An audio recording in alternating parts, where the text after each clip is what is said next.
Hello everyone and welcome to my channel. I'm Sophia and for 15 years I've had the privilege of being your flight attendant. I've lived my life in airports and at 35,000 feet, and I am so thrilled to be here on the ground sharing my insider knowledge with you. So let's get right into today's topic because it's an important one. 10 forgotten travel rights for seniors. And I know what you're thinking. Forgotten rights? What does that even mean? Are you suggesting the airlines are hiding things from me? That I'm entitled to things I'm not getting? Well, yes, that is exactly what I'm suggesting. Now, I'm not talking about perks. I'm not here to tell you about a 10% discount on coffee or a senior special on a rental car. I'm talking about fundamental rights. I'm talking about services and accommodations that every airline and every airport is legally required to provide to you, but that they will never advertise. Why wouldn't they? Because these rights cost them time. They cost them manpower. They slow things down. They would, frankly, prefer you didn't know about them. After 15 years, I have seen so many senior travelers struggling, stressed, and exhausted in the terminal when they absolutely did not have to be. I've seen them toughing it out, trying not to be a burden, when they are, in fact, entitled to a more dignified, safe, and comfortable journey. So in this video, I am pulling back the curtain. This is not just a tip list. This is your new Travel Bill of Rights. I am going to walk you through the 10 most important, most underutilized rights you have, from the moment you hit the curb to the moment you deplane. My goal is that by the end of this video, you will never tough it out again. You will travel with the confidence and the comfort that you are owed. And if this is the kind of practical, real-world advice you've been looking for, please do me a favor and hit that subscribe button. I am building this channel entirely for you, and that means I want to hear from you. Please leave a comment below. What is your single biggest frustration or worry about traveling as a senior? I read every single comment and I will build future videos based on what you need to know. All right, let's get you your rights. Number 1, the right to a curb-to-gate escort. I'm starting with the most important one. I see so many passengers in their 70s and 80s, perfectly mobile, who are just exhausted. The walk from the check-in counter through the massive terminal to the security line, and then the half-mile trek to gate F54, it's a marathon. You are toughing it out. And you don't have to. You have a legal right to assistance from the second you arrive at the airport. This is the wheelchair assistance request. And I know what you're thinking, Sophia, I don't need a wheelchair. I can walk. I don't want to look frail. I am asking you, begging you to reframe this. A wheelchair request is not a sign of weakness. It is a first-class ticket through the chaos. When you request this, you are not just getting a chair. You are getting a personal escort. You are getting a human being whose job it is to bypass the giant winding security line and take you to the dedicated assistance line, navigate the confusing, massive airport for you, get you from the curb to the check-in through security and directly to your departure gate with zero stress. I had a couple once, probably in their late 70s. They were so proud. They'd refused assistance. Their flight was at O'Hare. They got to the security line and it was a 45-minute wait. They stood, they got through, they looked at the board, gate K19. They walked for 20 minutes. They got to the gate, red-faced, sweating, and stressed. They had exhausted all of their energy before the vacation even began. The smart traveler conserves that energy. They are not using the chair because their legs can't do it. They are using the chair so their heart and brain don't have to. How you claim this right. When you book your ticket, or any time up to 24 hours before, you must add special assistance and request a wheelchair. Then, when you get to the airport, you simply tell the check-in agent, I have a wheelchair request to my gate. You are not a burden. You are using a service you are entitled to. Number 2, the right to medical stowage pre-boarding. We've all heard the pre-boarding call. We now invite anyone needing a little extra time or assistance. Most people think this is just for people who walk slowly. It's not. This is a crucial, functional right for anyone traveling with a medical device. The number one anxiety I see from passengers is, will there be room for my bag? And if that bag contains your CPAP machine, your heart monitor, or your refrigerated medication, that anxiety is 100 times worse. You have the right to pre-board, not to get settled, but to securely stow your medical device. I saw a gentleman once, Mr. Johnson, who boarded with his group. He got to his row, and the bins were full, completely jammed, and he was holding his CPAP case. He was in a full-blown panic. We, the crew, had to take his life-saving medical device and check it into the cargo hold. It was an awful, stressful, and avoidable situation. How you claim this right. Before the boarding process starts, go up to the gate agent's podium. Do not wait for the announcement. Show them your medical device, or just tell them and say, I'm traveling with a medical device and I need to pre-board to ensure it can be stowed safely. This is not a request. It is a statement of need. They will let you on. You get first dibs on the bin space for the one item that truly matters. Number 3, the right to a private, dignified security screening. Let's talk about the TSA checkpoint. For many seniors, this is the most stressful, demeaning part of the journey. You're being rushed, you're trying to get your shoes off, you're worried about your new hip replacement setting off the alarm, and then it happens. You beep. And now, an agent is telling you they need to do a pat-down, right there in front of 200 annoyed people in line. Here is your forgotten right. You never have to be touched in public. You have the right at any time, for any reason, to request a private screening. I saw a lovely woman once, clearly flustered. She'd had knee surgery and the metal set off the scanner. She was so embarrassed as the agent began the pat-down. She was pulling her shirt down, her face was bright red. It was awful. She could have avoided all of it. How you claim this right.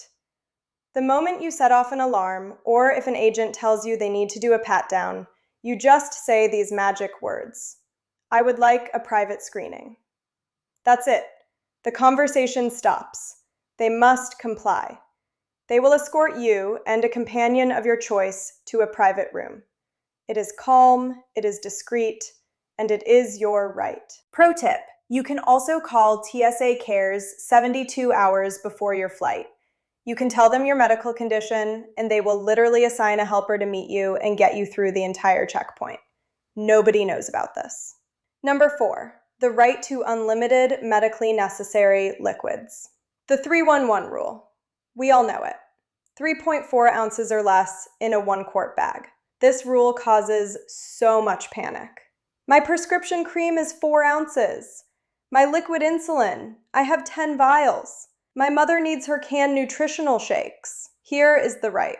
The 311 rule does not apply to medically necessary liquids, gels, or aerosols.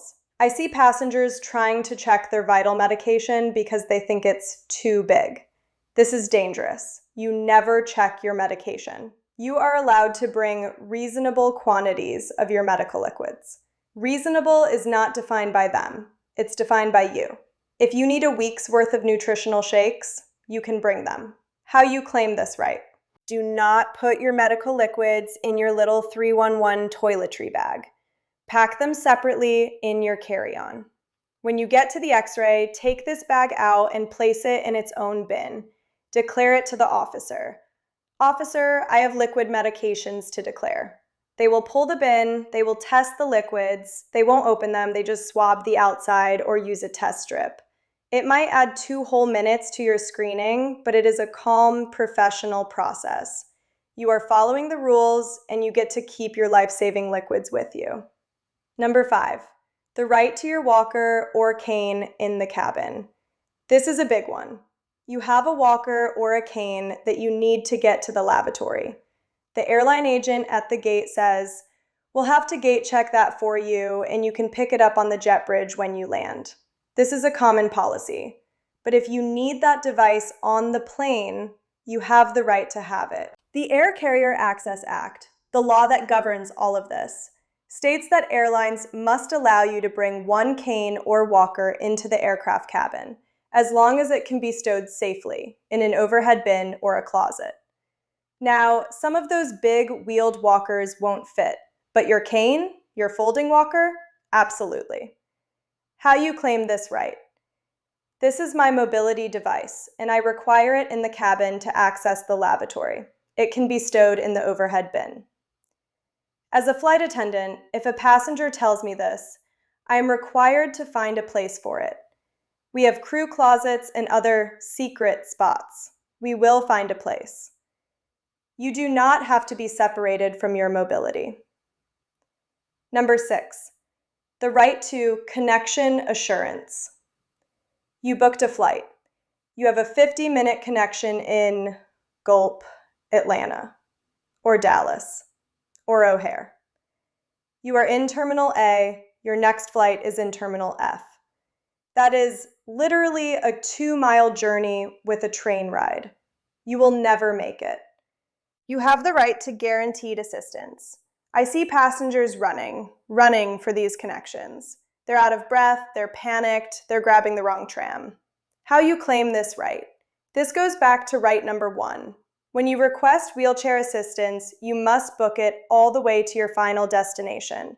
You will tell the agent, I require assistance to my connecting gate. Here is what happens. An agent will be waiting for you at your arrival gate with a chair. They will take you, via all the employee-only elevators and shortcuts, directly to your next gate. If that flight is delayed, they will wait with you. It is a seamless, stress-free connection concierge. Number 7, the right to priority rebooking. This is the one that nobody will ever tell you. Your flight is canceled. A snowstorm, a mechanical issue. The board flashes CANCELLED.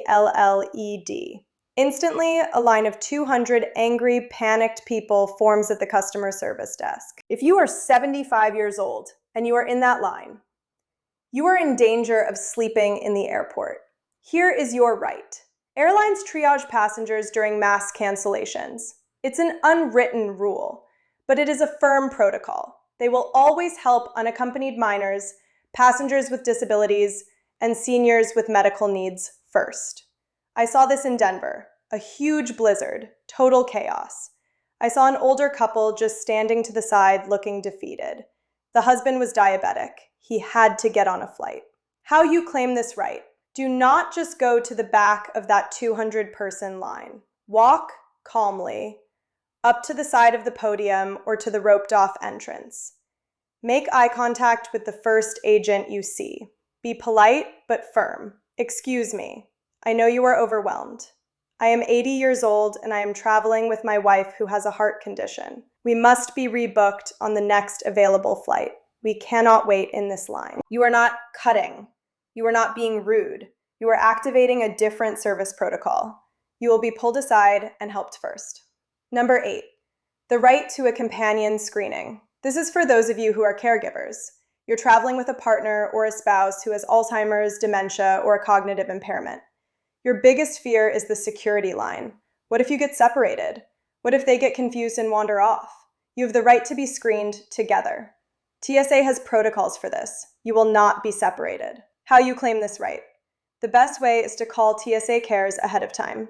But if you can't, you simply tell the very first officer you see. This is my husband, he has dementia, and I am his companion. We must be screened together. They will not separate you. They will keep you as a single unit all the way through, even if one of you sets off an alarm and the other doesn't. Number 9, the right to lavatory assistance to the door. You are on my airplane. We're at 35,000 feet.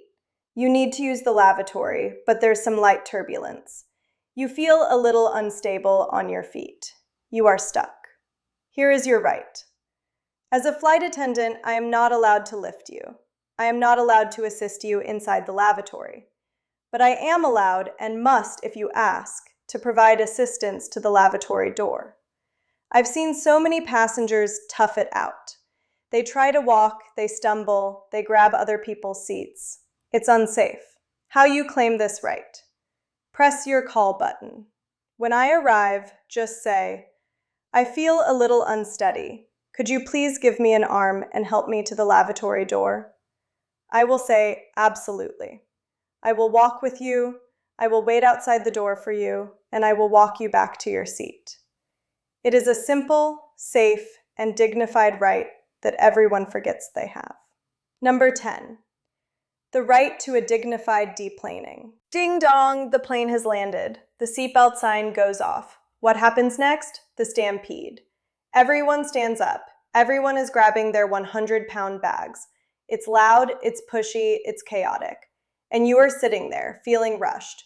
You're worried about someone hitting you with a bag. You have the right to do nothing. You have the right to wait. This is my favorite secret right. Just sit. Relax. Read your book. Let the entire stampede of anxious people get off. Enjoy the quiet. Then, when the aisles are completely clear, you can stand up at your own pace, get your bag, and walk off a quiet, empty plane. But here is the pro-level version. If you booked wheelchair assistance, right number 1, you automatically get this. You will remain in your seat. After all the other passengers have left, a ground staff agent will come onto the plane with a chair. They will greet you by name. They will help you get your carry-on bags. And they will wheel you off like a VIP onto the jet bridge, where your other escort is waiting to take you all the way to baggage claim or your next gate. It is the most civilized, calm, and dignified way to end a flight, and it is your right. So, there you have it. 10 rights that no one is ever going to put on a billboard. These services are there for you. You are not a burden for asking for them. You are not being difficult. You are an experienced traveler who has earned the right to a safe, comfortable, and dignified journey. The airlines and airports have the obligation to provide it. You just have to ask. I really hope this empowers you to book that next trip, to go see your family, to see the world, knowing that the system is in fact there to help you. Thank you so much for watching. I'm Sophia. Please don't forget to subscribe, and I will see you in the next video. Fly safe.